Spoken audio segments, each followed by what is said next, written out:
Dream come true raw para sa YouTube sensation na si Zendy Rose Tenerife ang guesting niya sa Party Pilipinas. Siya po yung sumikat sa internet matapos makuna ng video na bumibirit sa video sa mall. Ang Star Bites hatid ni Nelson Canlas.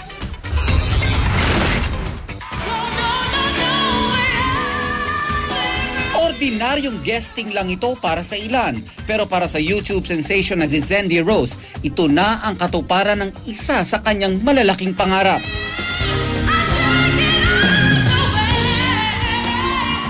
Nakasama ni Zendy Rose na Rachel Ann Go, Maricris Garcia at Jonalyn Viray sa matinding biritan sa Party Pilipinas. Thank you, Party Pilipinas, dahil nag-grant niyo po yung wish ko na maging guest po sa Party Pilipinas po.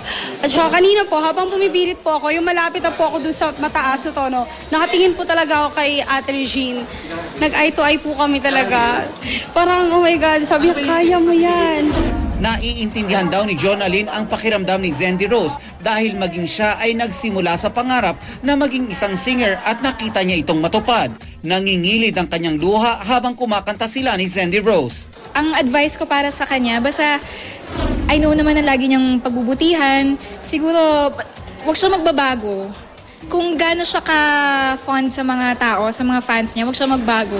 Magmula nang mapanood ang kanyang pagbirit sa video sa isang mall na umani ng 1.2 milyong views, kabila na ang kanyang guestings. May ilang offers na rin sa kanya na gumawa ng album. Pero ang kanyang ikinae-excite ngayon, ang isang international guesting offer na sa pangarap lang daw niya, inasam. Nakakontak na po ako ng Ellen DeGeneres show. Natatakot na po ako mag-English kasi hindi po talaga ako magaling mag-English. Nelson Canlas, GMA News.